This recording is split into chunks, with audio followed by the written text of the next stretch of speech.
자, 이런 상황에서 충격적인 제보가 또 하나 들어왔습니다. 아니, 뭐냐? 지금 우리 가장 충격적인 얘기를 했는데, 뭔 더 충격. 이보다 더 충격적인 거. 김건희거든. 김건희가 이 배경에 있다, 이 배후에 있다. 내란도 김건희다. 그렇게 우리가 주장을 했는데, 에이, 설마 하면서 했었는데, 물리적 증거가 나왔습니다. 네. 김건희는, 국정원장이라고 왜 연락을 해? 자, 김건희가 비상계엄 전날 조태용 국가정보원장한테 문자를 보내요. 보냈습니다. 근데 문자를 받았죠 그랬는데 문자가 왔다는 사실이 드러나니까 조태용이 매우 당황한 눈치였어요. 원산 보던. 그래서 눈빛이 흔들렸어요. 이걸 안 받았습니다라고 얘기해야 되는데 그렇지. 왜냐하면 너무나 알고 있다는 듯이 다 알고 있다. 그 변호인이 받았죠? 그랬더니 대답을 못하고 받은 거 맞죠? 뭐 이례적인 일이었다고. 뭐 왜 그걸 받았습니까? 라고 하고 나더니 계엄 당일날 계엄 발표 이후에는 전화까지 했다는 겁니다. 아니 문자 2통을 받고 다음날 다음날 답장을 보내요. 그러니까 장순욱 변호사가 국회 측입니다. 장순욱 변호사 굉장히 차분하게 잘하시잖아요. 이분이 너무 정확하게 자 문자 2통을 받고 다음날 답장을 보냅니다. 그 내용 뭔지 기억나십니까? 라고 하니까 조태용이 그때 조태영이 이렇게 답변했어야 맞는 거죠. 비화폰으로 온 건데 어떻게 아셨어요? 이렇게 물어봤어야 이제 요게 제대로인데 야. 왜냐면 워낙 확정적으로 시간까지 정확하게 물어보니까 비화폰도 털렸나? 이 생각에 순간 어떻게 대답해야 되지? 부정을 못하고 그냥 당연히 윤석열이처럼 난 전화한 적 없어. 통화 내역 갖고 와봐. 있어? 그럼 전화했었나 보네.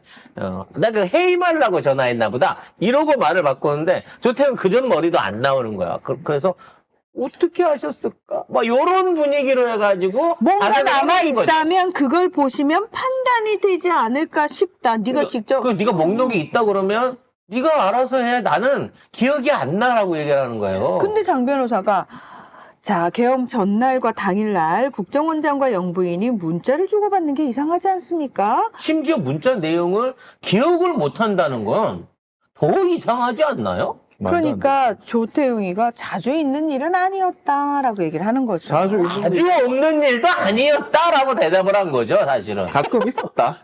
가끔 있었는데 자주는 그날도- 아니었고 그날도 문자가 왔다. 이거지. 아니, 대통령이 사적으로 문자 내지는 공무 외적으로 문자를 보내는 것도 문제가 있는 건데, 그러니까. 영부인이 계엄 전날하고 계엄 다음 날에 국정원장이에요. 영부인은 어떠한 경우에도 국정원장을 엮일 수가 없는 위치에 있는 사람 아닙니까? 아는 사이도 아니잖아. 이게 무슨 짓이야 와, 이게 뭐지? 이게. 아니 윤석열이 조태용한테 연락한 건 사실 문제가 돼야 되는데 김건희가 그러니까, 조태용한테 그러니까. 국정원장한테 와. 그래서 심지어는 윤석열한테도 별다른 얘기를 못 들었대. 미국 안 갔어요? 이 얘기만 들었다는데 김건희는 도대체 무슨 지시와 지리를 받았길래 이 내용을 공개를 못해서 기억이 안 납니다라고 얘기를 하냐고. 야 이거 예외의 일은 아니었다면 진짜 난 스팸 메일이 와도 꼼꼼하게 보거든요. 내용이 뭔지는 일단 봐야 대응을 할 수 있으니까. 아, 그래요? 난 안 보는. 근데 잘 받으라고 몰래 받은 비화폰에 건의 번호로 문자가 왔는데 그거에 대해서 내용이 뭔지 기억이 안 난다. 이거를 말이 되나? 국정원장이라는 자가 할 수 있는 이게 답이냐는 거죠. 결론적으로 이 모든 바닥에 김건희가 있다라고 하는 실질적인 증거가 나온 거예요. 그리고 진짜 국회 측 변호인이 분명 비화폰으로 했을 건데 나눠준 비화폰끼리 했을 건데 이와 같은 문자 왜냐하면 내용을 파악하지 못한 것 같아요. 비화폰 아직 포렌식을 못했으니까 또 한 달이 지났으니까 지워질 수도 있겠습니다만 그럼에도 불구하고 통화 목록만큼은 이미 확보한 게 아니냐라는 생각이 들어요. 뭔가 있나 보네. 최소한 서버 기록, 즉 비화폰이 나간 수불 대장하고 서버 기록을 삭제를 안 하고 경호처의 이제 총무과장인가 총무본부장이 아무튼 그 양반이 담당자가 갖고 있었다고 했거든. 그래서 그거를 빨리 압수수색해서 뺏어와라라고 했는데 전체는 아니더라도 마치 그 명태균의 비화폰처럼 뭔가 그에 대한 일부 내용들이 흘러나간 게 아니냐라는 생각이 든다는 거지. 이거는 사실은 그 헌법재판소에서 터뜨릴 필요는 없는 거예요. 왜냐면 어차피 헌법재판소에서는 이 위헌사실에 대한 걸 따지는 거지. 이게 통화를 해서 뭔 내용이 있었네, 거기에 대해서 김건희가 참여를 했네 안 했네 이런 거를 따질 만한 내용은 아니기 때문에 김건희 탄핵 대상이 될 수 없는 사람이기 때문에 거기서 구체적인 증거는 나오고 있지 않습니다만 탄핵이 인용돼서 형사재판으로 넘어가면 이러한 문자가 있었다는 것만으로도 이거는 국정농단이지. 국정농단이자 내란 공내지 주범으로서 바로 구속 조치가 취해져야 된다는 거예요. 최순실 아직도 못 나오고 있는데 국정농단으로. 밑보여서 못 나오는 거잖아요. 진짜 대단하다. 정말 김건희는 정말 대단한 양아치다. 이렇게 실력이 없는데도 불구하고 이렇게 열심히 모든 분야에 지가 직접 이렇게 흔적을 묻히는. 그러니까 진짜 그 활동력 많은 개새끼들이 여기저기 돌아다니면서 오줌 찔끔거리 영역 표시 다 하잖아요. 아니 어쩜 그렇게 비유를 찰떡같이 하세요? 진짜 김건희가 지가 지은 모든 범죄와 비례안에는 꼭 이런 식으로 영역 표시를 하는 습성이 있어요. 결과적으로 나중에 가게 되면 개새끼여서 그렇단 얘기인가요? 늘 주변에 개만 있으니까 개의 습성이 묻었나 보죠. 아무튼 이런 개 같은 습성에 의해 갖고 이렇게 증거를 칠칠칠 흘리고 다니는데 여길 봐도 김건희 냄새고 저길 봐도 김건희 오줌 자국인데 무슨 영역 표시를 그렇게 더럽게 해? 왜 경찰과 검찰은 이에 대한 구체적인 역할을 안 하느냐는 거지. 친구 오빠 우정 씨 이제 우정으로 더 이상 그 자리를 지킬 수 있는 한계가 지났어요. 빨리 친구 여동생을 잡아 쳐넣지 못하면 100억이 훨씬 넘는 당신 재산 자칫하면 김건희 때문에 다 날아갈 수 있어. 자기도 살아야 될 거 아니야. 지금부터는.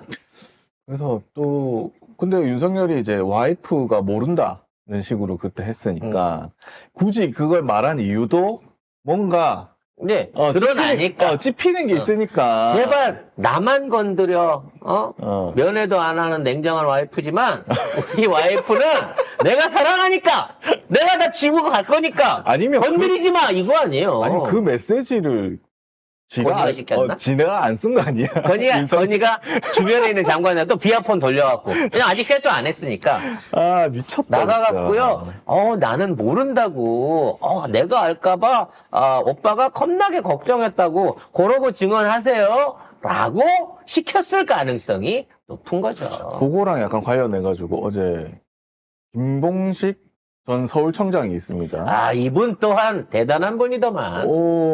윤석열이 계엄 이후로 개인사를 언급했대. 기분이 나쁜 거잖아. 박수만 안 쳐준 것뿐만 근데 아니라. 개인사가 뭔지는 말 안 하겠대. 그래가지고 제가 그 AI한테 물어봤습니다. 요 기사를 쫙 주고 이 글에 대해서 윤석열의 개인사는 무엇이었을까 예측해줘. 라고 하니까 여기가 아닌데? 이쪽이 아닌데? 김건희의 가능성이 높다는. AI도 이미 김건희가 사실 윤석열은 술 빼고는 개인사가 없어요. 그리고 윤석열의 술은 언제나 윤석열을 행복하게 하지 윤석열을 빡돌게 하지 않습니다. 아니 근데 이게 우리가 생각할 때는 김건희 특검을 막기 위해서 결국 김건희 보호를 위해서 그런 거 아니겠느냐라고 생각을 하잖아요. 국회 측 변호사가 김봉식 전 청장한테 물어봤어요. 그 가정사례라고 말씀을 했는데 뉴스에 나오는 계엄 선포 이유와 결이 다른 부분이라고 이제 이야기를 합니다. 정치적인 이유라고 주장을 했으니까. 그렇죠. 그래서 특검이라든지 그런 것과 관련 없이 대통령의 지극히 개인적인 이유라는 느낌을 받았어요. 제가 읽어드릴게요.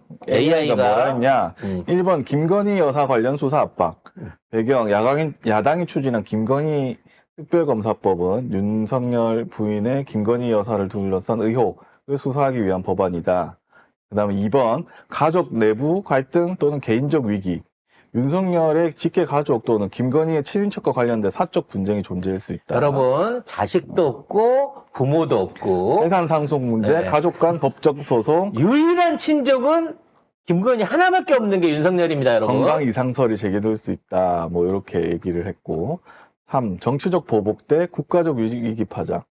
윤석열이 야당 특검법을 추진을 가정에 대한 정치적 공격으로 인식하고 이를 국가적 위기로 과장해 계엄 선포를 정당화하려 했을 수도 있다. 이렇게 얘기를 했습니다. 결론적으로 윤석열에게 개인사는 뭐, 김건희 외에 개인사는 없습니다. 심지어 우리 강아지가 아파갖고 밥을 잘 안 먹어서 내가 계엄을 할 거야. 이건 더 말이 안 되지 않습니까?